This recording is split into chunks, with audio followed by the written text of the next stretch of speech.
Praise the lord. యేసుక్రీస్తు నామములో మీ అందరికీ శుభములు తెలియజేస్తూ ఉన్నాం.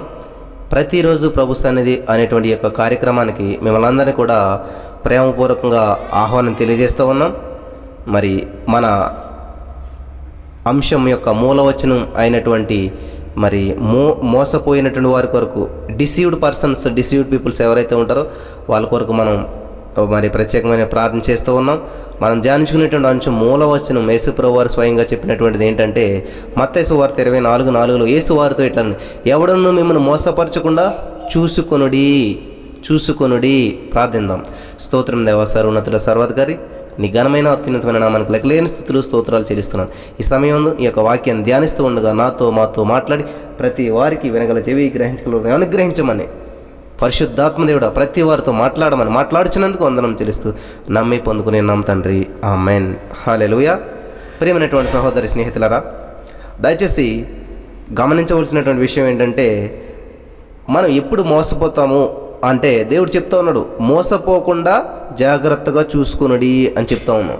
కళ్ళు మూసుకుపోయినప్పుడు, మనం ఇన్నోసెంట్గా ఉన్నప్పుడు, తొందరపాట్లలోనూ మోసపోతూ ఉంటుంటాం. అంటే ఈరోజు మనం చాలా విషయాల్లో చాలా విధాలుగా మోసపోయినటువంటి వాళ్ళు ఇక్కడ కనిపిస్తూ ఉన్నారు. ఇక్కడ దేవుని వాక్యం ఏం సెలవిస్తుందంటే, స్వయంగా యేసుప్రభువు వారే చెప్పారనమాట. ఏమని? ఎవడును మిమ్మల్ని మోసపరచకుండా చూసుకొనడం అంటే ఏదో మమ్మల్ని కళ్ళు ఓపెన్ చేసి చూసుకోవటం కాదండి.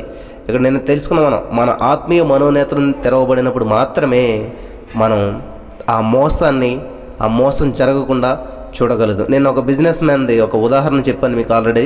అది నిజంగా జరిగినటువంటి సంఘటన అనమాట. ఆయన ఎప్పుడు కూడా మోసపోలేదు. కారణం ఏంటంటే, ప్రతి పని చేసే ముందు దేవుని యొక్క నిర్ణయాన్ని తీసుకుని దేవుని సన్నిధిలో ప్రార్థన చేసి దేవుని అడిగి నిర్ణయం తీసుకుని ముందుకు వెళ్ళటం వల్ల అతను మోసపోలేదు. కాబట్టి ఈరోజు మనం మోసపోతున్నామంటే ఎందుకనంటే చూసుకోవట్లేదు. ఎక్కడ చూసుకోవాలంట? దేవుని సన్నిధిలో చూసుకోవాలి, చెక్ చేసుకోవాలి. మనకి ఏదైనా పార్సల్ వచ్చిందనుకోండి, చూసుకోకుండా మనం పోయామనుకోండి, ఇంటికి వెళ్ళిన తర్వాత దాంట్లో చూస్తే ఏమీ లేదనుకోండి, ఏమవుతుంది? మేము మంచిగానే ఇచ్చాం, మాది ప్రాబ్లం లేదు అని చెప్తారు వాళ్ళు. అదే కాకుండా అక్కడే మనం చూసి చెక్ చేసుకున్నట్లయితే మోసపోం మనం. ఇది నాకు కరెక్ట్ రాలేదు కాబట్టి ఇది ఇంకోటి ఇవ్వండి అని చెప్పి మనం ఏదైనా వస్తువు కొన్నా, ఏదన్నా షాప్లో ఏదైనా కొన్నప్పుడు అది పగిలిపోయినా ఇరిగిపోయినా చూసుకున్నట్లయితే వెంటనే మార్చుకుంటాం. ఇంటికి వెళ్ళిన తర్వాత చూసుకున్నట్లయితే మోసపోయినట్లే మనకిచ్చినటువంటి వ్యక్తి మనల్ని మోసం చేసినట్లే. అందుకనే దేవుడు చెప్తున్నాడు, మోసపోకుండా చూసుకోండి. ఎప్పుడు చూసుకోవాలంట? ఎక్కడ చూసుకోవాలంట? ఇది దేవుని సన్నిధిలో మనం చూసుకోవాలన్నమాట. దేవునితో మనం చూసుకోవాలన్నమాట. దేవునితో మనం డిస్కస్ చేయాలన్నమాట. దేవుని సన్నిధిలో చూడాలన్నమాట. ముందుగానే మన ఆత్మీయ మనోనేత్రం తెరవబడినప్పుడు చూడగలుగుతాం. ఇది మంచిదా కాదా, పాడైపోయిందా, కరెక్ట్గా ఉందా లేదా, ఈ విషయంలో ముందుకు వెళ్ళొచ్చా లేదా అనేటువంటి విషయాలు ఎక్కడ తెలుస్తాయంటండి? దేవుని సన్నిధిలో తెలుస్తాయంట. మరి ఆ యొక్క దావీదు చూసినట్లయితే ఎన్ని యుద్ధాలకు వెళ్ళినా కూడా ఈ యుద్ధంలోకి వెళ్తే నేను మోసపోతానా, ఓడిపోతానా, లాస్ పోతానా అనేటువంటిది ఎక్కడ చూసుకున్నాడంట? ఆయన విచారణ చేసి దేవుని సన్నిధిలో ముందుగానే చెక్ చేసుకునేవాడంట, చూసుకునేవాడంట. ఫ్యూచర్ అంతా చూసేవాడంట. యుద్ధాన్ని అంతా కూడా ఒక ఆత్మలోకంలో చూసేవాడంట. ఆయన చూసుకుని, ఓకే, ఈ యుద్ధంలో నేను విజయం సాధిస్తాను, దేవుడు నా పక్షాన ఉంటాడు కాబట్టి ఆయన ముందుగా చూసుకున్నాడు. కాబట్టి యుద్ధానికి వెళ్ళేవాడంటండి. 66 యుద్ధాలు చేశాడంట, ఏది కూడా ఓడిపోలేదు. కారణం ఏంటి? ఆయన చూసుకున్నాడు, మోసపోకుండా చూసుకున్నాడు, లాస్ పోకుండా చూసుకున్నాడు. కాబట్టి ఈరోజు మనం ఎందుకని మోసపోతా ఉన్నామంటే చూసుకోవట్లేదు, కళ్ళు మూసుకుని వెళ్ళిపోవటం వల్ల. హల్లెలూయా. చూడండి, ఈరోజు ఈ లోకంలో ఏదైనా మోసం జరిగిందనుకోండి, మరి కళ్ళు మూసుకుని చేస్తే అలాగ ఉంటుంది. ఆలోచించాలి కదా, చూసుకోవాలి కదా అని చెప్పి మన పెద్దలు మాట్లాడుతుంటుంటారు. హల్లెలూయా. నా ప్రియమైనటువంటి వారులారా, కాబట్టి ఈరోజున వాక్యం వినిచినటువంటి మీరు ఎన్నో విధములైనటువంటి బోధలు వింటూ ఉంటుంటారు, ఎన్నో విధములైనటువంటి ప్రసంగాలు వింటూ ఉంటుంటారు, ఎన్నో విధములైనటువంటి బైబిల్ చదువుతూ ఉంటారు, చాలా పుస్తకాలు చదువుతూ ఉంటుంటారు. కానీ విన్నటువంటి దాన్ని అప్లై చేసుకోకపోవటం వల్ల, విన్నటువంటి దానికి వ్యతిరేకమైనటువంటి మాటలు మాట్లాడటం వల్ల కొంచెం దారి తొలగిపోతుంటుంటాం, మోసపోతూ ఉంటుంటాం. హల్లెలూయా. దేవునికి స్తోత్రం కలిగిన గాక. మరి రోమపత్రిక 16వ అధ్యాయం 17వ వచనం మనం చూసినట్లయితే, సహోదరులారా, మీరు నేర్చుకుని బోధకు వ్యతిరేకముగా భేదములను ఆటంకములను కలుగుజేయ వారిని కనిపెట్టియుండుడని మిమ్మును బ్రతిమాలుకొనుచున్నాను, వారిలో నుండి తొలగిపోవుడి. ఇది చాలా అద్భుతమైనటువంటి మాట. దయచేసి గమనించాలి ప్రియులారా, అందరూ కూడా రాసి పెట్టుకోండి ఈ మాట. రోమాపత్రిక 16వ అధ్యాయం 17వ వచనంలో చాలా అద్భుతమైనటువంటి మాటను దేవుడు మనకి సెలవిస్తూ ఉన్నాడు. ఏంటంట? సహోదరులారా, మీరు నేర్చుకొనినటువంటి బోధకు వ్యతిరేకంగా భేదములను ఆటంకములను కలగజేయు వారిని కనిపెట్టియుండుడని మిమ్మల్ని బ్రతిమాలుకొనిచున్నాను, వారిలో నుండి తొలగిపోవడని చెప్పి అపోస్తలుడైన పౌలు గారు రోమీయులకు రాసినటువంటి పత్రికను గూర్చి చెప్తూ ఉన్నాడు అనమాట. హల్లెలూయా, దేవునికి స్తోత్రం. అవాయిడ్ దెమ్, వాళ్ళని అవాయిడ్ చేయమంటూ ఉన్నాడు. ఈ రోజున మనం దేవుని బిడ్డలు అందరిని ప్రేమించాలి కదా అనేటువంటి ఆలోచనతో ఉంటున్నాం, మంచిదే. కానీ ఇక్కడ ఈవెన్ మన శరీరంలో కూడా ఏదైనా పార్ట్ పాడైపోతుంది అనుకోండి, మన శరీరంలో పార్టే కాదని చెప్పి మనం దాన్ని ఉంచుతామా? దానివల్ల మిగతా పార్ట్ పాడవుతుందని చెప్పి మనకు పళ్ళు ఏదైనా పాడైపోయినా అనుకుని పిప్పు పని అంటుంటాం. ఏం చేస్తాం? దాన్ని ఎంత కష్టమైన నష్టమైన బాధ అనేది ఎలాగైనా డాక్టర్ దగ్గరికి వెళ్ళి డబ్బులు ఇచ్చి తీయించేస్తాం. ఎందుకంటే ఆ ఒక్క పన్ను పోయిందంటే మళ్ళీ మిగతా పన్ను అన్నట్లకి ఎఫెక్ట్ చూపిస్తుందని చెప్పేసి. అందుకని ఇక్కడ చెప్తున్నాడు దేవుడు, దేవుడు పరిశుద్ధాత్మ దేవుడు మరి రోమీ సంఘానికి అపోస్తలుడైన పౌలు ద్వారా రాయిస్తున్నట్టు ఉత్తరంలో చెప్తున్నట్టు మాట ఏంటంటే, సహోదరులారా, మీరు నేర్చుకునేటువంటి బోధకు వ్యతిరేకముగా భేదములను ఆటంకములను కలుగజేయ వాటిని కనిపెట్టియుండుడి. కనిపెడతాం అంటే ఏంటండి? కనిపెట్టరా, జాగ్రత్తగా చూడరా అంటుంటారు కదా మనల్ని. కనిపెడతాం అంటే చూడటం అనమాట. హల్లెలూయా. అక్కడ దేవుడు ఏం చెప్పాడు? మిమ్మల్ని ఎవరు మోసపరచుకున్నట్లు జాగ్రత్తగా చూసుకొనుడి. ఇక్కడ ఏం చెప్తున్నాడు? కనిపెట్టిండి. చూసుకొనటం అన్నా కనిపెట్టి ఉండటం అన్నా ఇదంతా కూడా ఒకటే. ఎరా చూసుకోలేదు ఆ మాత్రం నువ్వు అంటుంటారు, ఆ మాత్రం కనిపెడతలేదు నువ్వు ఎక్కడ ఏం జరుగుతుందో అంటుంటారు. అర్థమవుతున్నారు అందరూ? ఆమెను చెప్తాం. దేవునికి స్తోత్రం కలుగును గాక. కాబట్టి మనం ఏం చేయాలంట? కనిపెట్టుకుని ఉండాలంట, కనిపెడతా ఉండాలంట. కనిపెడతాం అంటే ఆల్మోస్ట్ చూచటము, కనిపెట్టడం ఇవన్నీ కూడా ఒకే విధమైనటువంటి అర్థాలు కలిగినటువంటి మాటలు అన్నమాట. కాబట్టి మనం ఏం చేయాలంట? మన దేవుడు నేర్పినటువంటి బోధకు, మనం నేర్చుకున్నటువంటి బోధకు వ్యతిరేకంగా భేదములను ఆటంకములను కలిగజేయ వారిని కనిపెట్టి ఉండడని మిమ్మల్ని బ్రతిమాలుచున్నాను, వారిలో నుండి తొలగిపోవుడి. ఇదనండి మోసపోతానికి కారణాలు ఏంటంటే ఇదనమాట. ఈ విషయాల్లో మనం చాలా జాగ్రత్తగా ఉండాలి. అంతా దేవుని బిడ్డలే అనుకుంటూ ఉంటుంటాం, అంతా దేవుని మహింపరుస్తున్నట్టే ఉంటుంటారు. కాబట్టి దేవుడు మనకు బోధించినటువంటి బోధకు కాకుండా వ్యతిరేకమైనటువంటి మాటలు ఎవరైతే చెప్తున్నారో, అందరూ క్రైస్తవులే కదా బ్రదర్, అందరూ చర్చికి వెళ్తున్నారు కదా బ్రదర్. ఈ రోజున క్రైస్తవులు ఎక్కువ మోసం జరుగుతుందండి. ఈ రోజున ఎక్కువ ప్రార్థన చేసే వాళ్ళే మోసాలు చేస్తూ ఉన్నారు. ఈ రోజున ఎక్కువ ఎవరంటే క్రైస్తవంగా ఉంటూ ప్రార్థన చేస్తూ బైబిల్ చదువుతూ పాటలు పాడుచూ ఈ విధమైనటువంటి వాళ్ళు మాత్రమే ఎక్కువగా ఈ మోసాలకు పాల్పడుతూ ఉన్నారు.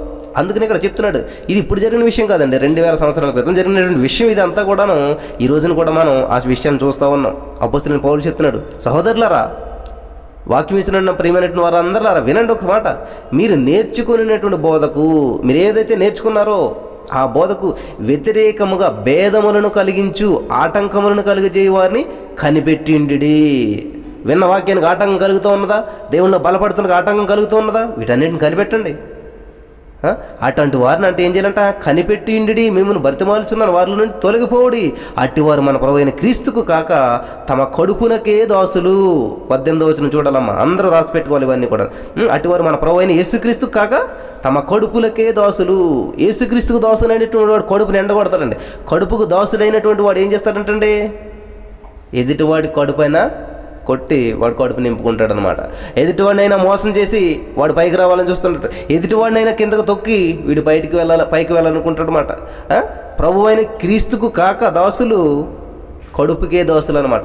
కడుపుకి దాసులు అయినటువంటి వాళ్ళు ఏం చేస్తూ ఉంటారంటే వాళ్ళ కడుపే వాళ్ళ దేవుడు అనమాట. దేవుడికి దాసులు కాదు వీళ్ళు, కడుపుకి దాసులు, కడుపుకి దేవుడు, ఆ కడుపుని దేవుడిగా పూజిస్తారు. ఇటువంటి వాళ్ళు ఏం చేస్తారంటే ఎంతటి మోసానికైనా పాల్పడతారు, ఎవరిని ఏం చేయటానికైనా కూడా పాల్పడతారన్నమాట. వారు ఇంపైనటువంటి మాటల వలనను ఇచ్చకముల వలనను నిష్కపటుల మనస్సులను మోసపుచ్చుదురు. అతను ఎంత మంచిగా మాట్లాడాడండి, ఎంత నమ్మేశామండి అసలైనా మేము. చాలా మంచిగా మాట్లాడాడండి. ఇదేనండి ఏంటంట, ఇంపైనటువంటి మాటలను బట్టి మోసపోతూ ఉన్నారా ఈ రోజున మీరు? వాళ్ళు ఎవరంట? వాళ్ళకి దేవుడు ఎవరంట? వాళ్ళ కడుపే వాళ్ళ దేవుడు అనమాట. వాళ్ళ శరీరమే వాళ్ళ దేవుడు. వాళ్ళకి శరీరంలో ఉన్నటువంటి కోరికలు తీర్చుకోవడానికి, వాళ్ళ ఆకలి తీర్చుకోవడానికి, వాళ్ళ కడుపు నింపుకోవటానికి ఎవరినైనా మోసం చేస్తారు, ఎంతకైనా తెగింతారు. ఇటువంటి లాలంతో కూడినటువంటి మాటలైనా కూడా మాట్లాడతారంట. ఇటువంటి సంఘంలో, సమాజంలో, ఇంట బయట అన్ని చోట్ల మనకి ఎక్కడికి వెళ్ళినా కూడా ఎదురవుతూనే ఉంటుంటాయి. ఇవన్నీ బైబిల్లో ఉన్నటువంటి విషయాలే, కానీ మనకి ఏం చేయమంట? కనుగొనమంట, కనిపెట్టమంటండి. కాబట్టి మనం ఏం చేయాలంట? అందుకని దేవుడు మాట చెప్తున్నాడు, పావురం వలె నిష్కపటులై ఉండాలంట, పాము వలె వివేకం కలిగి ఉండాలంట. గమనించండి ప్రియులారా, పాము వలె వివేకం కలిగి ఉండాలంట, పావురం వలె నిష్కపటంగా ఉండాలంట. ఇవన్నీ మనకి ఎప్పుడు వస్తాయంట? ఇది దేవుణ్ణిలో ఇన్వాల్వ్ అవుతూ ఉన్నప్పుడు ఈ కనిపెట్టడం, చూసుకోవటం తెలుస్తాయంట. మోసపోకడి, జాగ్రత్తగా ఉండండి అని చెప్తున్నాడు దేవుడు. ఎప్పుడు? మిమ్మల్ని ఎవరో మోసపరచుకున్నట్లు చూసుకోనడి అని చెప్తున్నాడు. చూసుకోవటం కళ్ళు తెరితే కనిపించదు అనమాట. ఇది కనిపెడతామంటే జస్ట్ ఇలాగా అలా కూర్చుని ఉంటే కనిపెడతాం కదనమాట, చాలా జాగ్రత్తగా కనిపెట్టాలన్నమాట. హల్లెలూయా. నా ప్రియమైనటువంటి వారు, మీకు అందరికి అర్థమవుతుందని చెప్పి నేను అనుకుంటా ఉన్నాను. మరి ఈ రోజున మోసపోయినటువంటి వరకు మనం అందరూ ప్రార్థన చేస్తూ ఉన్నాం. మోసపోయారంటే వాళ్ళు లాస్ పోయారని అర్థం, మోసపోయారంటే దేవునికి దూరం అయిపోయారని అర్థం. కాబట్టి మోసపోయారంటే దేవుని యొక్క హార్ట్ను అర్థం చేసుకోలేక మరి వాళ్ళ ఇదిగో ఇక్కడ స్పష్టంగా సెలవిస్తుంది, అటువారు మన ప్రభువైన యేసుక్రీస్తు కాక తమ కడుపునకి దాసులు వారు ఇంపైనటువంటి మాటల వలనను ఇచ్చకపు మాటల వలనను నిష్కపటుల మనస్సులను మోసపుచ్చుదురు. నిష్కపటుల మనస్సులను, ఎవరి మనసులు అంటే మోసపుచ్చేది? నిష్కపటంగా ఉంటాం బ్రదర్, మేము చాలా మంచిగానే ఉన్నాం, చాలా నీతిగానే ఉన్నాం, కానీ మమ్మల్ని మోసం చేశారండి వాళ్ళు. హల్లెలూయా. నిష్కపటంగా ఉండటం మంచిదే, కానీ ఎటువంటి నిష్కపటంగా ఉండాలంట? పావురం వలె నిష్కపటంగా ఉండమని చెప్పాడు, కానీ పాము వలె వివేకం కూడా కలిగి ఉండమని చెప్పాడండి దేవుడు. హల్లెలూయా. నేను నమ్మేశానండి, మంచిగా మాట్లాడితే నమ్మేశానండి, మంచిగా చెప్తే నమ్మేశానండి, మోసపోయానండి. ఇది కాదండి చెప్పవలసింది. దేవుడు చెప్తున్నాడు, ఇంపైనటువంటి మాటల వలనను ఇచ్చకపు మాటల వలనను నిష్కపటుల మనస్సులను మోసపుచ్చుదురు. ఖచ్చితంగా ఇక్కడ వాక్యం నెరవేరుస్తుంది. హల్లెలూయా.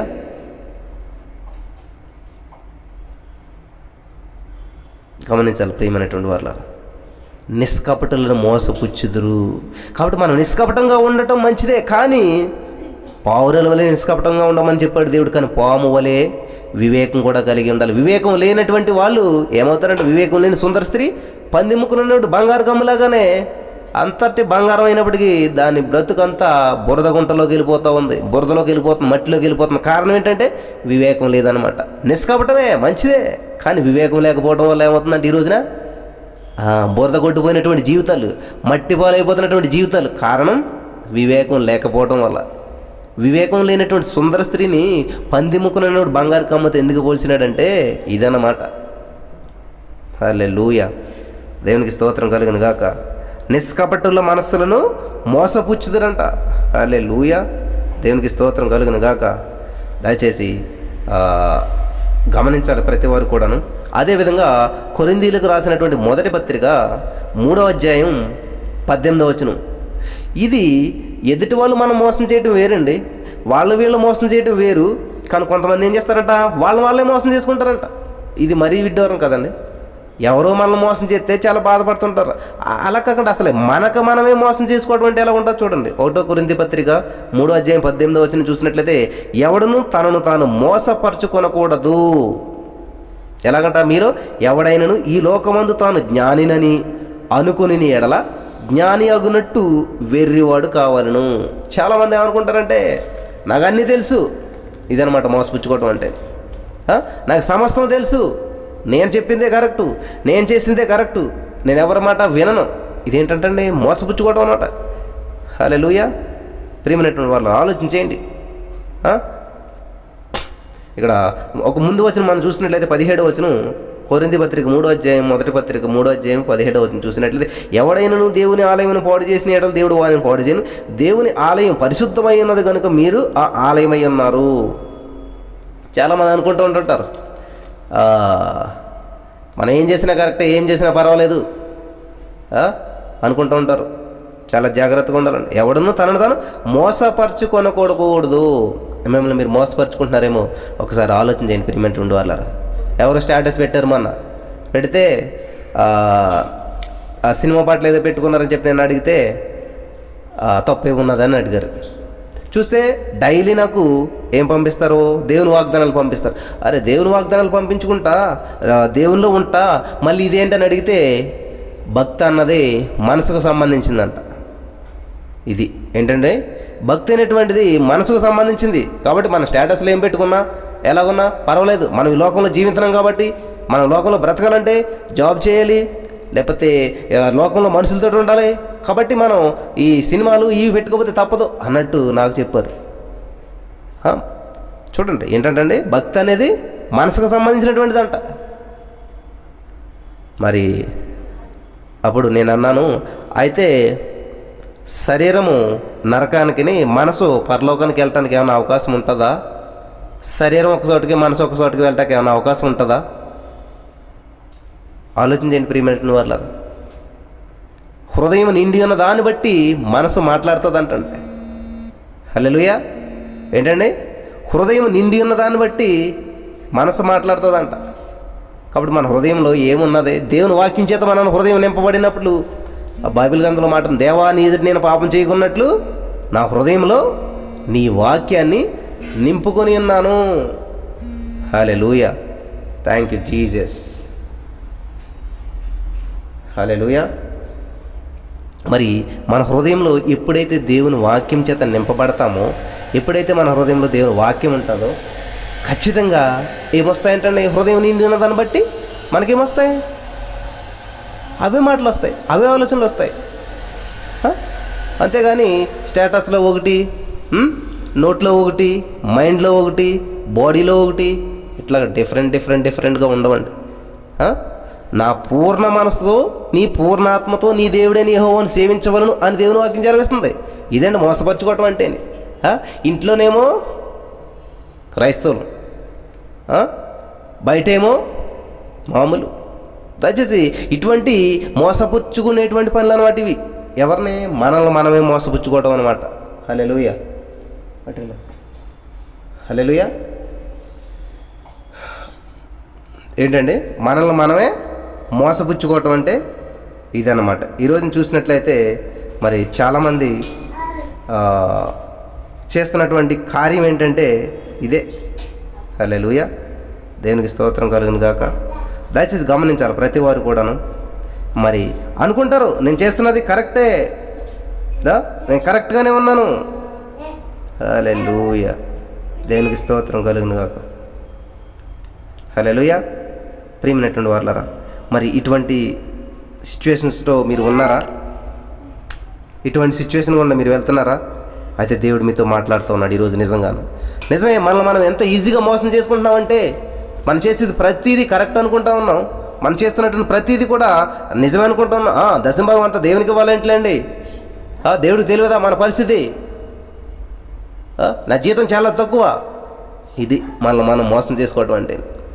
దేవుడు చూసి వచ్చాడేంటి ప్రతిదీని, దేవుడు చేసి వచ్చాడేంటి ప్రతిదీని అనేటువంటి ఆలోచనతో చాలామంది జీవిస్తూ ఉన్నారు. ఎవడను తనను తాను మోసపరచుకొనకూడదు. మీలో ఎవడైనా ఈ లోకమందు తాను జ్ఞానిని అనుకొని నీడలా నాకని తెలుసు అని అనుకున్నట్లయితే జ్ఞాని అగునట్టు వెర్రివాడు కావాలను. తనను తాను తగ్గించుకున్నవాడు హెచ్చించబడతాడంటాడు. హల్లెలూయా. దేవునికి స్తోత్రం. కొరింథీ పత్రిక 1 పత్రికలోనే 6:9 చూసినట్లయితే అన్యాయస్తులు దేవుని రాజ్యమునకు వారసులు కారు అని మీకు తెలియదా? మోసపోకుడి. జారులైనను, విగ్రహారులైనను, వ్యభిచారులైనను, ఆడంగితనము గలవారైనను, పురుష సంయోగులైనను. చూసారా? దేవుడు ఇక్కడ చెప్తుంటే మోసపోవద్దు. అన్యాయం చేసేవాడు అంటే దేవుని రాజ్యానికి వారసులు కదంట. మనం ఏం చేస్తుంటాం అంటే ప్రార్థన చేస్తాం, బైబిల్ చేస్తాం, అన్నీ చేస్తూ ఉంటుంటాం. మనం చేసేదంతా అన్యాయం, మోసం. బిజినెస్ కదండి, తప్పదండి, ఇట్లా చేయాలి అట్లా చేయాలి అంటుంటారు. దయచేసి గమనించండి ప్రియమైన వారులారా. దేవుడు నమ్మదగినవాడు, దేవుడు నీతిపరుడు, దేవుడు వెలుగైనాడు, చీకటికి సంబంధం లేదు అక్కడ.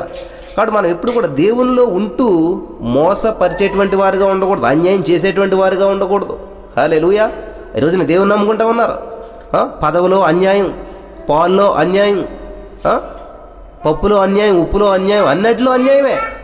ఇలా అన్యాయం చేసినట్లయితే ఏంటంటే అన్యాయస్తులు దేవుని రాజ్యమునకు వారసులు కానేరు. మేమేం తప్పు చేసామండి, జస్ట్ పాల్లో నీళ్ళు కలపడం తప్పే ఉన్నదండి, అది అన్యాయం ఎందుకు అవుతుందండి? ఇట్లాగా మేము మమ్మల్ని ఏదో పెద్దల కింద పిలిచారండి, మేమేం చేస్తామండి, అదేదో వాళ్ళ కాపురం నిలబడాలని చెప్పి ఆ అబ్బాయి తప్పు లేకపోయినా తప్పు అని చెప్పామండి, అన్యాయం తీర్పుని ఇచ్చామండి. ఇట్లాగ అన్యాయం చేస్తూ ఉంటారు. ఇలాగ అన్యాయం ఎవరైతే చేస్తూ ఉంటారో వాళ్ళంటండి దేవుని రాజ్యానికి వారసులు కారని మీకు తెలియదా? మోసపోవద్దు. మిమ్మల్ని మీరు మోసపుచ్చుకుంటున్నారు ఇదంతాను. హల్లెలూయా. ఎవరిని మోసం చేస్తున్నారంటండి? తనను తను మోసపుచ్చుకుంటున్నారంట. హల్లెలూయా. మోసపోవద్దని చెప్తున్నాడు దేవుడు. మరి 1 కొరింథీ పత్రిక 15:33 చూసినట్లయితే, మోసపోకుడి, దుష్ట సాంగత్యము మంచి నడవడిని చెరుపును. దుష్ట సాంగత్యము మంచి నడవడిని చెరుపుతుంది అంటాడు. మరి మనం ఎవరితో సహవాసం చేస్తూ ఉన్నాం, ఎవరితోటి మనం రిలేషన్షిప్ కలిగి ఉన్నాం, ఎవరితో మనం టైం ఎక్కువ స్పెండ్ చేస్తూ ఉన్నాం. హల్లెలూయా, దేనికి స్తోత్రం కలిగిన గాక. మనం ఎవరితో సమయాన్ని ఎక్కువ గడుపుతూ ఉన్నాం అనేటువంటిది చాలా ఇంపార్టెంట్ అన్నమాట. ఎందుకంటే మనం ఎవరితోడైతే సమయాన్ని గడుపుతూ ఉంటుంటాం, పరిశుద్ధులతో సహవాసం గడుపుతున్నాడు, పరిశుద్ధంగా జీవిస్తూ ఉంటాం, విశ్వాసం కలిగినటువంటి వారితో సహవాసం కలుగుతూ ఉంటుంది, విశ్వాసంలో బలపడుతూ ఉంటుంటాం, ప్రతిరోజు ప్రభు సన్నిధి కార్యక్రమాన్ని కనెక్ట్ అయినప్పుడు ప్రభులో బలపడుతూ ఉంటుంటాం. మనం ఈ లోకానుసారమైనటువంటి కామెడీ ప్రోగ్రామ్స్కి కనెక్ట్ అయినప్పుడు కాసేపు నవ్వుకుంటాం, కానీ మిగిలిన సమయం అంతా ఏడుస్తూనే ఉంటుంటాం. అది మనల్ని మనం మోసపుచ్చుకోవటం అంటే. హల్లెలూయా. గమనించండి ప్రియమైనటువంటి వాళ్ళు, మోసపోకుడి, దుష్ట సాంగత్యం మంచి నడవడిని చెరుపును. ఎందుకని మనం మోసపోతున్నాం అంటే, మనం చేస్తున్నటువంటి సహవాసం ఎవరితో అంటే దుష్ట సాంగత్యం. అందుకనే మనం మోసపోతూ ఉన్నాం. మోసకరమైనటువంటి పరిస్థితులు మనకి ఎదురవుతూ ఉన్నాయి. కారణం ఏంటంటే ఇదనమాట. ఏది? ఈ దుష్ట సాంగత్యం అనమాట. హల్లెలూయా, దేవునికి స్తోత్రం కలిగిన గాక. ప్రియమైనటువంటి సహోదరి స్నేహితులారా, మన జీవితంలో మరి ఎన్నో మోసాలు జరుగుతూ ఉన్నాయి. కారణం ఏంటంటే ఇది దుష్ట సాంగత్యం అనమాట. మంచిగానే వెళ్ళాలనుకుంటున్నాం, మంచిగానే ఉండాలనుకుంటున్నాం, కానీ మోసపోతున్నాం. కారణం ఏంటి? దుష్ట సాంగత్యం మంచి నడవడిని చెరుపును. గతంలో ఒక ఎగ్జాంపుల్ చెప్పాను, మీకు గుర్తుండి ఉంటుంది. ఒకతను ఎంతో కష్టపడి పీతకు నడక నేర్పడంట, నిదానంగా నడవడం. అది ఇట్లాగా ఒక టేబుల్ మీద పెడుతుంటే స్ట్రైట్గా నడుస్తుందంట. వావ్, చాలా అద్భుతంగా ఉందని చెప్పి పెద్ద షో ఏర్పాటు చేశారంట. కొన్ని లక్షల మంది వచ్చారంట. ఆ షోలో ఈ పీతను పెడితే పీత అసలు అడ్డవంకరలు నడుతుంటుంది, కానీ ఈ పీత ఏం చేస్తుంది? ఓ దారం కట్టాడు, కింద వేసాడు, లాగుతున్నాడు, కింద వేసాడు, లాగుతున్నాడు. అలాగా దానికి ఏమైందంటే, అమ్మో నిదానంగా నడాలని ఇంకా సైడ్కి వెళ్తుంది, లాగుతున్నాడని చెప్పి నిదానంగా నడవడం మొదలు పెట్టిందంట. ఇంకా నిదానంగా నడవడం అలవాటు అయిపోయిందంట, మంచిగా నడుస్తుందంట. అది న్యూస్లో అన్నట్లో వచ్చినసరికి ఒక షో కింద ఏర్పాటు చేసి కొన్ని లక్షల మంది వచ్చారంట. నా పీత నిదానంగా నడుస్తుందని చెప్పి ఏం చేయడంట, ఒక షో ఏర్పాటు చేసి ఒక టేబుల్ మీద పెట్టారంట ఆ పీతని. అది నడుచుకుంటూ స్ట్రైట్గా వెళ్తుందంట. అలా వెళ్తున్నటువంటి సమయంలో కొంతమంది ఏం చేశారంట, ఇంకొన్ని పీతలు తీసుకొచ్చారంట. ఆ పీతనంటే నిదానంగా నడతాం, మా పీతలు కూడా నిదానంగా నడతాయని చెప్పి అదే స్టేజ్ మీద వాళ్ళ పీతను కూడా ఇది విడిచిపెట్టారంట. అలా విడిచిపెట్టినటువంటి సమయంలో ఈ నిదానంగా వెళ్తున్నటువంటి పీత సగం దూరం వెళ్ళి, ఎప్పుడైతే మిగతా పీతలు కూడా దాంతో డాడ్ అయ్యాయో, ఆ మిగతా పీతలు ఏం చేశాయి, అడ్డదిడ్డంగా నడుచుకుంటూ పోతున్నాయంట. అప్పుడు దాకా నిదానంగా నడిచినటువంటి ఈ పీత కాస్త వాటిలో కలిసి అడ్డదారులు తొక్కడం మొదలుపెట్టిందంట, అడ్డంగా నడవడం మొదలుపెట్టిందంట, అడ్డదిడ్డంగా నడవడం మొదలుపెట్టిందంట. అప్పటి వరకు నిదానంగా నడిచింది, అప్పటి వరకు చక్కగా ఉన్నది. ఎప్పుడైతే వాటితో కలిసిందో, ఆ దుష్ట సాంగత్యంతో కలిసిందో, ఆ మంచి నడవడి అంతా కూడా, ఆ నిదానమైనటువంటి నడవడి అంతా కూడా ఏమైందంట, పాడైపోయింది. హల్లెలూయా. ఏమైపోయిందంటే తప్పిపోయింది. ఇదనమాట దుష్ట సాంగత్యం మంచి నడవడిని పాడు చేయటం అంటే ఇదనమాట. దేవుని సందులో ఎంత మనం ట్రైనింగ్ పొంది, దేవుని సందులో ఎంత మనం తర్ఫీదు పొంది, దేవుని సందులో ఎంత మనం బలపడి ఎన్నో శ్రమలను ఎదిరించి చక్కటి మార్గంలో వెళ్తున్నప్పుడు ఎప్పుడైతే మళ్ళీ మనం దుష్ట సాంగత్యంతో కలుస్తూ ఉంటామో మన గురి మర్చిపోతాము, మన గమ్యం మర్చిపోతాము, మన యొక్క అసలు ఉద్దేశం ఏంటనేది మర్చిపోయి పక్కదారి పట్టేస్తూ ఉంటాం అనమాట. అందుకనే పరిశుద్ధులతో సహవాసం కలిగి ఉండడి, పరిశుద్ధ సహవాసం కలిగి ఉండడి, ఎడతెగ కలిగి ఉండడి, ప్రార్థన యందు, రొట్టె విరిచిడి యందు అని చెప్తున్నాడు దేవుడు. కాబట్టి మనం జాబ్ చేస్తూ ఉంటాం, మంచిదే బ్రదర్. తెల్లవారితో జాబ్ చేస్తాం, ఎక్కడ పడితే అక్కడ మరి వాళ్ళతో కలిసి ఉండాలా అంటూ ఉంటారు, మంచిదే. కానీ దేవుని ప్రసన్నతను కలిగి ఉండాలి మనం ఎప్పుడు కూడా, దేవుని సన్నిధి కలిగి ఉండాలి మనం ఎప్పుడు కూడా. అప్పుడు మాత్రమే విశ్వాసంలో బలపడుతూ దేవునికి ఇష్టానుసారంగా జీవిస్తూ దేవునికి దగ్గరగా జీవించగలుగుతాం. హల్లెలూయా. ఏదైనా కళ్ళు తెరిస్తే మోసం, కళ్ళు మూడిస్తే మోసం, ప్రతిదీని పప్పులో మోసం, ఉప్పులో మోసం, పంచదారలో మోసం, టీ పౌడర్లో మోసం, ప్రతిదీ కూడా మోసం మోసం. ఎక్కడ చూసినా మాటలో మోసం, మనిషిలో మోసం, బట్టలో మోసం, అన్నీ మోసమే. పాలు నీళ్ళు అన్నీ కలుషితమైపోయి ప్రతిదీ మోసంతో కూడిపోయినటువంటి, అసలు ప్రపంచమే మోసంతో నిండిపోయినటువంటి ఆ దాంట్లో మనం నడుస్తూ ఉన్నాం. నిన్న ధ్యానం చేసుకున్నాం మనం. ఈ లోకం అనేటువంటిది ఒక మురుకు గుంట లాంటిది అయితే అందులో మనం ఎలా జీవించాలంటే ఒక ప్రత్యేకమైనటువంటి జీవితం జీవించాలంట, మోసపోకూడదంట. ఆ పడవ చూడండి, నీళ్ళలో వెళ్తున్నప్పుడు నీళ్లు తనకు అంటకుండా దానికి ఏం కలిగి ఉన్నదంటే ఒక సెక్యూరిటీగా కీలు కలిగి ఉన్నదనమాట, తారు కలిగి ఉన్నదనమాట. ఆ కీలు పోస్తారనమాట. అది ఏం చేస్తుంది, నీరుని తనకు తాకకుండా చూస్తుంది అనమాట. కాబట్టి దేవుని చేత రక్షించబడినప్పుడు, రక్షణ కవచం అనేది మనకు ఉన్నప్పుడు ఈ మోసం మనకు అంటకుండా, ఇహలోక మాలిన్యం మనకు అంటకుండా మనం చూసుకోగలుగుతాం. హల్లెలూయా, దేవునికి స్తోత్రం. కాబట్టి ఈ లోకంలో జీవించాలి, లోకంలో ఉన్నాము, లోకంలో బ్రతకాలి, లోక మనుషులతో సహవాసం కలిగి ఉంటాం. మనం స్నేహం వేరు. నిన్న చెప్పాను మీకు చాలా అర్థవంతంగా, పడవ నీటితో స్నేహం చేయదండి. పడవ నీటి మీద వెళ్తుంది మాత్రం, అంతే. స్నేహం చేసిందంటే అక్కడ ఆగిపోతుంది, మునిగిపోతుంది, అడుక్కి వెళ్ళిపోతుంది, అడుక్కి వెళ్ళిపోతుంది, మాయమైపోతుంది. స్నేహం మాత్రం చేయదు. జస్ట్ అట్లా ఆ నీటిని ఉపయోగించుకుని ఎదురుకెళ్తుంది తప్ప ఆ నీటితో స్నేహం చేయదు. మీరు గమనించినట్లయితే గాజు పురుగులు అంటూ ఉంటారు. మన ఇంటి దగ్గర పెంటలోను పేడలోను పుట్టి పెరుగుతూ ఉంటుంటాయి. పేడ తింటుంది, పేడలోనే పుడుతుంది, పేడలోనే పెరుగుతుంది, పేడలోనే జీవిస్తూ ఉంటుంటుంది. కానీ ఆ గాజు పురుగుని మీరు చూసినట్లయితే దానికి ఇంత కూడా ఏమంటుకోదు అంటండి, పేడ అంటుకోదు, మట్టి అంటుకోదు, డస్ట్ అంటుకోదు. ఎంత విచిత్రం చూసారా. అది మోసపోదు ఎప్పుడు కూడా, మోసకరమైనటువంటి పెంటలోనే జీవిస్తూ ఉంది. ఆ పెంటనే తింటూ ఉంది, పెంటనే ఉపయోగించుకుంటూ ఉంది. కానీ ఏ విధమైనటువంటి డస్ట్ దానికి అంటుకొని అవుతుంది. దట్ ఈస్ ద లైఫ్ అండి. మన జీవితం కూడా అంతే. ఈ లోకంలో జీవించాలి, ఈ లోకంలో ఉండాలి, కానీ ఇహలోక మాలిన్యము మనకంటకుండా చూసుకోవాలంటండి. దేవునికి స్తోత్రం కలుగును గాక. ఇహలోక మాలిన్యము తనకంటకుండా చూసుకునేవాడు ధన్యుడని దేవుని వాక్యం జరిపిస్తూ ఉంది. కాబట్టి ఆ చిన్న పురుగు, గాజు పురుగు ఆ మట్టిలోనే పుడుతుంది, ఆ పేడలోనే, మట్టిలోనే, పెంటలోనే పుడుతుంది, పెరుగుతుంది, అంతా ఎగురుతూ ఉంటుంది పైగా. కానీ అంతా చేసినది దానికి ఏ విధమైనటువంటి ఆ పేడ, మట్టి, డస్ట్ అంటుకోకుండా ఎంత కేర్ఫుల్గా ఉంటుంది. అది మోసం చేయలేదు, దీన్ని ఎప్పటికీ మోసపోలేదు, ఎప్పటికీ చక్కగా జీవిస్తుంది అనమాట.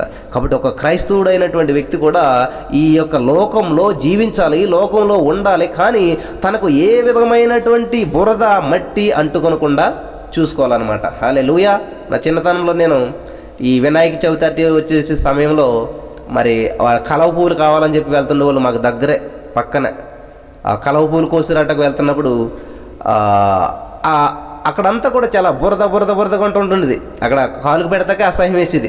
కానీ ఈ లోటస్ అనేటువంటిది, కలవ పువ్వులు అనేటువంటి ఎక్కడుండి అంటే ఆ బురదలో మధ్యలో ఉండి, ఇంత బురదలో ఎందుకుంటారా బాబు అనుకునేవాడు నేను. ఆ బురదలోనే పుట్టేవి, ఆ బురదలోనే పెరిగేవి, ఆ బురదలోంచే పైకి వచ్చేవి. కానీ అవి వికసిస్తూ ఉంటే ఎంత అందంగా ఉండేవి, ఎంత ఫ్రెష్గా ఉండేవి. ఆ బురద నీటిలోంచే పైకి వచ్చి, కానీ ఇంత బురద కూడా వాటికి అంటుకునేది కాదు. పొరపాటున మేము వాటి మీద బురద నీళ్ళు చల్లినా కానీ అవి ఏంటంట మళ్ళీ జారిపోతుంది. ఎందుకనంటే దానికి ఒక మైనపు పూత లాంటిది పూత ఉంటుంది అనమాట ఆ లోటస్ మీద, ఆ కలవ పువ్వు మీద. ఆ పూత ఉండటం వల్ల ఏమవుతుందంటే ఆ మురికి నీళ్ళు దాని మీద పడ్డా, ఆ మురికిలు దాని మీద పడ్డా కూడా ఎలా పడింది అలాగే దానికి అంటుకోకుండా జారి పడిపోతుంటుంది అనమాట. హల్లెలూయా.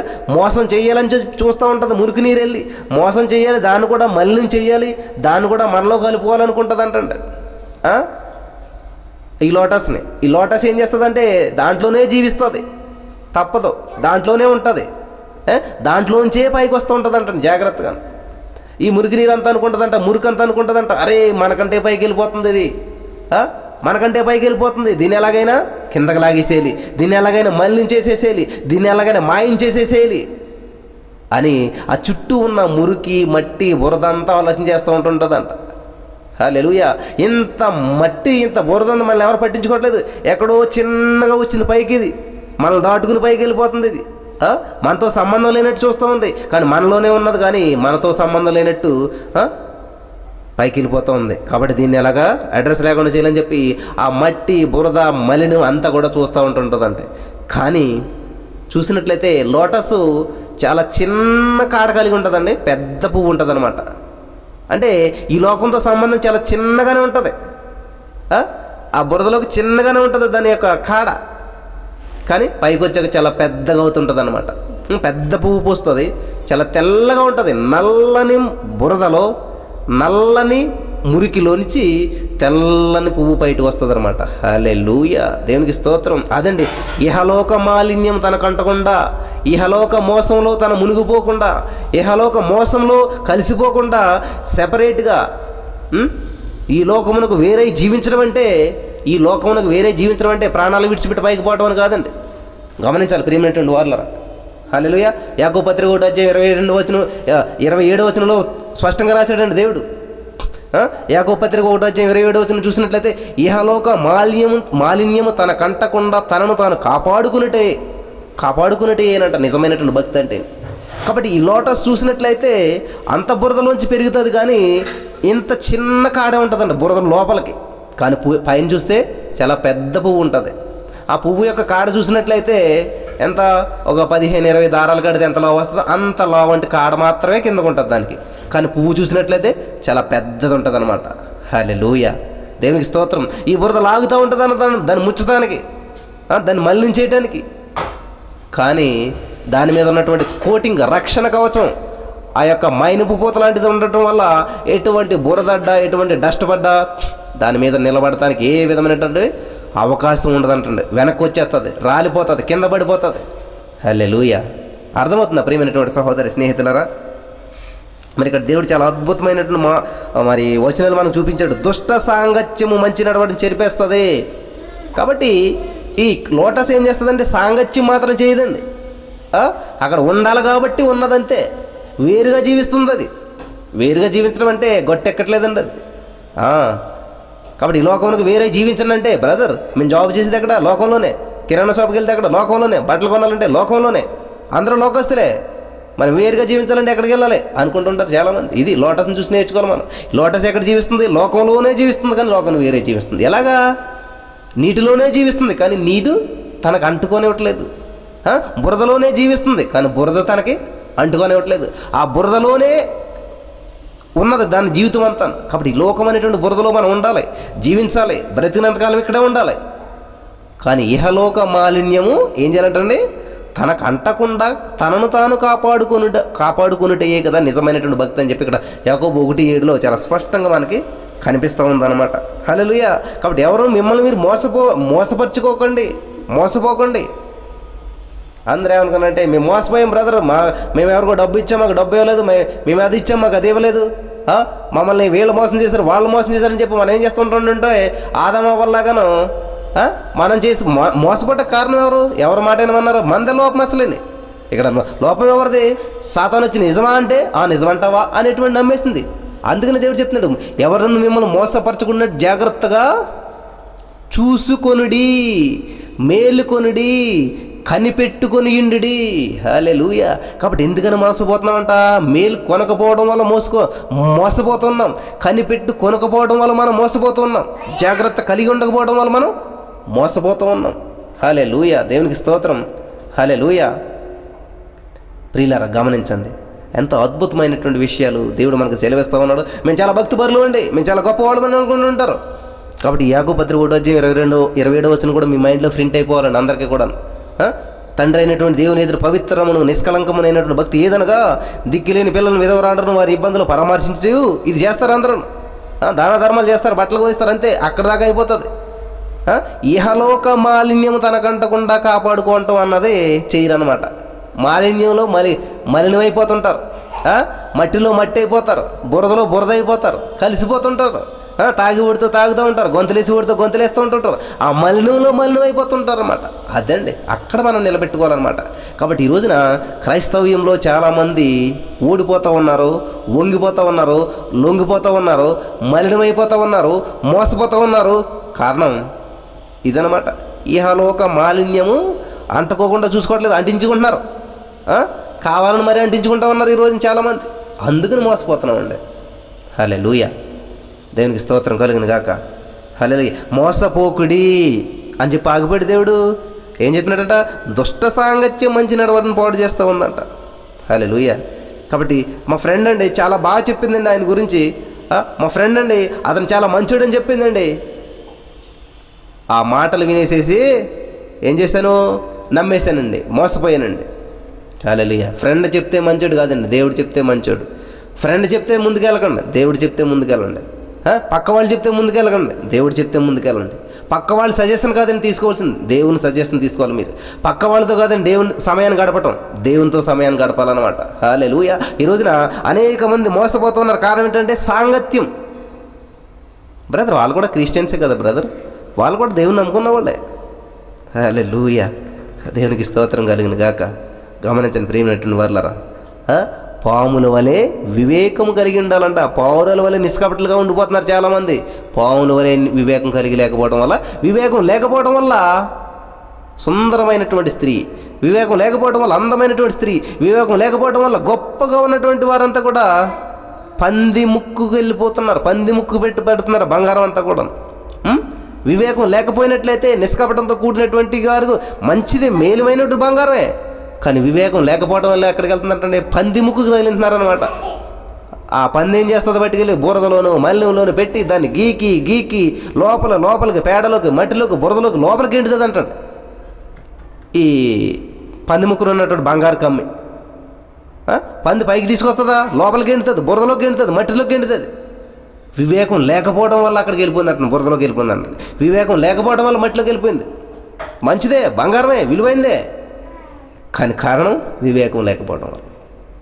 హల్లెలూయా. ఈ రోజున వివేకం ఉంటే ఏం చేస్తామంటే, పావుల వల్ల వివేకం కలిగి ఉంటే మనం ఏం చేస్తూ ఉంటాంటే, వివేకం కలిగి దేవుని వెతకవారు కలరేమో అని చెప్పి యెహోవా ఆకాశం నుంచి నరులను పరిశీలన చేసి చూస్తూ ఉన్నారట. అంటే వివేకం కలిగిన వాళ్ళు ఏం చేస్తారు, ఎంతగానే చెప్పాలమ్మా అందరూ. వివేకం కలిగిన వాళ్ళు ఏం చేస్తారు, దేవుణ్ణి వెతుకుతారు. హల్లెలూయా. దేవుడు చూస్తున్నాడంట, నా ఆకాశం నుంచి చూస్తున్నాడంట. వివేకం కలిగి దేవుని వెతకవారు కలరేమో అని చెప్పి యెహోవా ఆకాశం నుంచి నరులను పరిశీలన చేస్తూ ఉన్నాడు. కాబట్టి ఇప్పుడు వివేకం ఉన్న వాళ్ళు ఏం చేస్తారు, ఎవరి గురించి అని ఎంక్వైరీ చేయాలనుకోండి, ఆ ఊరంతా వెళ్ళి ఎంక్వైరీ చేయరు, దేవుని సన్నిధిలో ఎంక్వైరీ చేస్తారు. దావీదు యుద్ధానికి వెళ్తున్నప్పుడు ఎంక్వైరీ ఎక్కడ చేస్తున్నాడు, ఆ రాజేంటి వీళ్ళేంటి వాళ్ళేంటి కాదు, దేవుని సన్నిధిలో ఎంక్వైరీ చేస్తున్నాడు, దేవుని వెతుకుతూ ఉన్నాడు. అదండి వివేకం అంటేనే. హల్లెలూయా. వివేకవంతులు ఎవరంటే దేవునికి ఇంపార్టెన్స్ ఇస్తారనమాట. హల్లెలూయా, దేవునికి స్తోత్రం. చాలా అద్భుతమైనటువంటి విషయాలు దేవుడు మనకి ఈరోజు తెలియజేస్తూ వచ్చాడు. నేను చాలా విషయాలు వేరే విషయాలు చెప్పాలని ప్రిపేర్ అవుతూ ఉన్నాను, అనుకుంటూ ఉన్నాను మనసులో. కానీ దేవుడు ఇక్కడ ఈ విషయాలను మరి ఎందుకు నిమిత్తం నా చేత చెప్పిస్తాడు నాకు తెలియదు, కానీ చాలా అమూల్యమైనటువంటి విషయాలు. కాబట్టి మోసపోకుడి, వివేకము లేని సుందర స్త్రీ పందెముకున్న బంగారు కమ్మవలే అయిపోకండి. విలువైనటువంటి స్థితిలోకి దిగజారిపోవద్దు అని చెప్తూ ఉన్నాడు అనమాట. హల్లెలూయా, దేవునికి స్తోత్రం కలుగును గాక. హల్లెలూయా. ప్రియమైనటువంటి సహోదరి స్నేహితులారా, దేవుని వాక్యాన్ని వింటున్నప్పుడు మనం ఆ వాక్యాన్ని భావం కలిగినటువంటి వారితో సహవాసం చేస్తే ఇంకా బలపడుతూ ఉంటాం. ప్రతిరోజు ప్రభు సన్నిధి కార్యక్రమాలకు వచ్చినటువంటి వారు అనేక మంది మరి బలపడుతున్నారు. నేను వివేకిని, నేను జ్ఞాని అని ఎవరైతే అనుకుంటున్నారో ఖచ్చితంగా వాళ్ళు ఏం చేస్తారంట, దేవుని వెతుకుతారంట, దేవుని వెతుకుతూ ఉంటారంట, దేవుని వాక్యాన్ని వెతుకుతూ ఉంటారంట, దేవుని సన్నిధిని అనుభవించడానికి వెతుకుతూ ఉంటారంటారు, దేవునిలో బలపడటానికి చూస్తూ ఉంటుంటారంట. దేవునికి స్తోత్రం కలుగును గాక. హల్లెలూయా. కాబట్టి మోసపోటానికి తావులేదంటండి. దేవుని వెతుకుతున్నటువంటి వ్యక్తి ఎప్పుడు మోసపోడు. ఎందుకంటే దేవుడు చెప్తున్నాడు, నేను అతనికి తోడై ఉంటాను, నేను నడిపిస్తాను, నేను విడిపిస్తాను అని చెప్తున్నాడు. కాబట్టి గాఢంధకారపు లోయల్లో సంచరించినా కూడా ఏ తెగులు మన గుడారము, ఏ మోసము మన గుడారము, ఏ వ్యాధి మన గుడారము, ఏది కూడా మనల్ని సమీపించదు. కారణం ఆయన మనతో ఉంటున్నాడు కాబట్టి. హల్లెలూయా, దేవునికి స్తోత్రం. కాబట్టి మీరు మోసగించబడుతున్నారా, లేకపోతే మీరే మోసం చేస్తూ ఉన్నారా, మీరు జారిపోతున్నారా, లేకపోతే ఎదుటివారిని జారిపోయేలా చేస్తూ ఉన్నారా? అలాంటి జారిపోయేటువంటి వారైనా సరే, అలాంటి జారుడు గుణం కలిగినటువంటి జారులైనా సరే, విగ్రహారాధికులు, మీరు దేన్ని పూజిస్తూ ఉన్నారు, దేన్ని ఆరాధిస్తూ ఉన్నారు, దేన్ని ఇష్టపడుతూ ఉన్నారు, అటువంటి వారు కూడా ఎవరు కూడా దేవుని రాజ్యానికి వారసులు కారంట. మోసపోకండి. మీరు ఇటువంటి పనులు చేస్తూ దేవుని రాజ్యానికి వారసులు అయిపోతామని చెప్పి మీరు మరి అత్యుత్సాహంతో, అతి నమ్మకంతో ఉన్నారేమో, దయచేసి గుర్తు చేసుకోమని చెప్తున్నాడు దేవుడు. కాబట్టి వివేకం కలిగిన వాళ్ళు ఏం చేస్తారంటే దేవుని వెతుకుతారంట, లాభాన్ని వెతకరు. వివేకం కలిగినటువంటి లోకాన్ని వెతకరు, లోకంలో ఉన్నటువంటి వాటిని వెతకరు, దేవుణ్ణి వెతుకుతారనమాట. హల్లెలూయా. దేవుని వెతుకుతున్నావా నువ్వు? దేవుని మీద ఆశ కలిగి ఉన్నావా? హల్లెలూయా. కాబట్టి మనం ఎక్కడ లాభం వస్తుంది, ఎక్కడ మంచి పేరు వస్తుంది, ఎక్కడ ఏది ఉపయోగపడుతుందని మనం చూస్తూ ఉన్నప్పుడు అది మనకు దక్కకపోగా మోసపోతూ ఉంటాం అన్నమాట. అయ్యో, నేను ఎంతో లాభం వస్తుందని పెట్టుబడి పెట్టానే, ఎంతో నేను మంచి జరుగుతుందని ముందుకెళ్ళానే. హల్లెలూయా. ఏం వెతికారంటే అక్కడ మంచి జరుగుతుందని వెతికారంట, అక్కడ లాభాన్ని వెతికారంట, ఇదంతా వెతికాను నేను, కానీ దేవుణ్ణి వెతకలేదు, దేవుని సన్నిధిలో విచారణ చేయలేదు, దేవుణ్ణి అడగలేదు, ముందుకెళ్ళిపోయాను. కడకి మోసపోయాను. అయ్యో హల్లెలూయా. అయ్యో అంటాం. అప్పుడు ఉపయోగం ఏంటి? మోసపోయిన తర్వాత అయ్యో ఇలా అవుతుంది అనుకోలేదే, అయ్యో ఇది జరుగుతుంది అనుకోలేదే అని బాధపడుతూ ఉంటుంటాం. దయచేసి గమనించండి. కాబట్టి వివేకం కలిగినటువంటి వాళ్ళు మనం ఏం చేస్తామంటే వెతుకుతాం. ఎక్కడ? దేవుని సన్నిధి వెతుకుతాం, దేవునిలో వెతుకుతాం అనమాట. ప్రభువా ఇది కరెక్టేనా? ఈ విషయంలో నేను ముందుకు వెళ్ళనా? అస్సలు మనం ప్రార్థన చేయండి ఏదైనా నిర్ణయం తీసుకునేటప్పుడు. ఏదైనా సరే తొందరగా చేసేస్తూ ఉంటాం అన్నమాట. హల్లెలూయా. దేవునికి స్తోత్రం కలుగును గాక. ప్రియమైనటువంటి సహోదరి స్నేహితులారా, దేవుడు మరి అనేక విషయాలు మనకి తెలియజేస్తూ వస్తూ మనం బలపరుస్తున్నటువంటి దేవాది దేవునికి మనం లెక్కలేని స్తుతులు స్తోత్రాలు చెల్లించవలసినటువంటి వారు అయినా. దేవుడు మనల్ని ప్రేమించి మనల్ని దుష్ట సాంగత్యము మంచి నడవడిని చెరుపుతూ ఉన్నదంట. హల్లెలూయా. మోసపోవద్దు అని చెప్తున్నాడు దేవుడు. హల్లెలూయా. దేవునికి స్తోత్రం. కాబట్టి నేనేమైనను 2 కొరింథీ 2:11 చదువుకుని మన యొక్క వాక్యాన్ని ముగిందాం. నేనేమైనను క్షమించి ఉంటే సాతాను మనల్ని మోసపరచకుండానట్లు మీ నిమిత్తము క్రీస్తు సముఖమునందు క్షమించి ఉన్నాను. సాతాను తంత్రములను మనం ఎరుగని ఈ వారము కాము. ఇదండి ఎందుకు మోసపోతారంట? సాతాను తంత్రములను ఎరుగని వారు మోసపోతుంటారంట. సాతాను తంత్రములు ఎరిగినటువంటి వాళ్ళు అయితే ఏం చేస్తారు? మోసపోరు. దేవునికి ఇంపార్టెన్స్ ఇస్తారనమాట. దేవునికి ప్రాధాన్యత ఇస్తారు. దేవా ఇది నీ చిత్తమేనా? దేవా ఇది నీకు ఇష్టమేనా? హల్లెలూయా. దేవునికి స్తోత్రం. దేవా ఇది నీ చిత్తమేనా? ఇది నీకు ఇష్టమేనా? నాకిష్టం కాదు నీకిష్టం, నా చిత్తం కాదు నీ చిత్తం చెప్పుని జరిగించని ప్రార్థన చేస్తున్నాడు దేవుడు. యేసుక్రీస్తు ప్రభు వారు ఈ లోకంలో ఏం చెప్తున్నాడంట? నా చిత్తం కాదు ప్రభువా, నా చిత్తం కాదు దేవా, నీ చిత్త ప్రకారమే జరిగించు అంటామన్నాడు. హల్లెలూయా. కాబట్టి దేవుని చిత్త ప్రకారం మనం జరిగిస్తున్నప్పుడు మోసపోమండి, లాసిపోమండి, మలినానికి గురికాము, ఖచ్చితంగా అభివృద్ధి చెందబడతాం, ఆశీర్వదించబడతాం. కాబట్టి ఈ రోజున వాక్యంలో ఒక లోటస్ ద్వారా, ఒక కలవ పువ్వు ద్వారా అద్భుతమైనటువంటి జీవితాన్ని మనం చూస్తూ ఉన్నాం. అద్భుతమైనటువంటి వర్తమానం నేర్చుకుంటూ ఉన్నాం. ఒక చిన్న గాజు పురుగు మన జీవితానికి సరిపడేటువంటి ఒక లెసన్ని మనకు నేర్పుతూ ఉంది. కాబట్టి మన కళ్ళు ముందున్నటువంటి చిన్నవి ఇంత గొప్ప లెసన్స్ నేర్పుతున్నప్పుడు మనం వాటి ద్వారా ఎందుకని నేర్చుకోలేకపోతున్నాం? మనం వాటి ద్వారా ఎందుకని మరి బలపడలేకపోతున్నాం? వాక్యం వింటూ ఉన్నాం కానీ దాన్ని అప్లై చేసుకోలేకపోవటం వల్లే. హల్లెలూయా. దేవునికి స్తోత్రం కలుగును గాక. ఈరోజు అనేక మంది వాక్యాన్ని విన్నారు. దయచేసి వాక్యాన్ని మరలా విని మనం ఒక లోటస్ వలె జీవించగలుగుతున్నామా? ఒక గాజు ఆ పురుగు వలె మనం జీవించగలుగుతున్నామా? ఇహలోక మాలిన్యం మనకు అంటుకోకుండా చూసుకోగలుగుతున్నామా? లేనట్లయితే ఈరోజు ఒక నిర్ణయం తీసుకుందాం. నిజమే దేవా, నేను ఈ లోకంలో కలిసిపోతూ ఉన్నాను. వివేకం లేకపోవడం వల్లే ఆ బంగారం అయినా కూడా పంది ముక్కుకు పెడితే ఉపయోగం లేకుండా అయిపోయినట్లు నేను వివేకం లేకపోవడం వల్లే నా జీవితం అంతా బురదలోకి, మట్టిలోకి, మలినంలోకి వెళ్ళిపోతూ ఉంది. వివేకం ఉన్నట్లయితే నేను చక్కటి స్థితిలోకి వెళ్తాను. దయచేసి నాకు వివేకం దయచేదేవా, ప్రతి విషయంలో నిన్ను స్తుతించే భాగ్యం దయచేదేవా.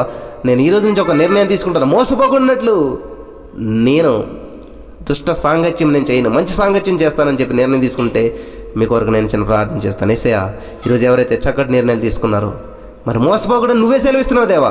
మోసపోకుండా ఉండాలంటే నీ మీద ఆధారపడదు. అటువంటి జీవితం ఇక్కడ ఉన్న ప్రతి వారికి అనుగ్రహించి బలపరిచి స్థిరపరచమని యేసునామమున ప్రార్థించి పొందుకున్నాం తండ్రి. ఆమేన్. Praise the Lord. మేము చేసే ప్రతి వీడియో అప్డేట్స్ మీకు నోటిఫికేషన్ రూపంలో రావాలి అంటే మీ ఫోన్లో యూట్యూబ్ ఛానల్లో జీసస్ ఆల్మైటీ గాడ్ అని టైప్ చేసి సెర్చ్ చేసినట్లయితే జీసస్ ఆల్మైటీ గాడ్ యూట్యూబ్ ఛానల్లో సబ్స్క్రైబ్ అనే బటన్ని ప్రెస్ చేసి దాని పక్కన ఉన్న బెల్ బటన్ని కూడా ప్రెస్ చేయండి. దీని ద్వారా మేము చేసే ప్రతి వీడియో అప్డేట్స్ మీరు మిస్ అవ్వకుండా నోటిఫికేషన్ రూపంలో పొందుకుంటారు. Thank you.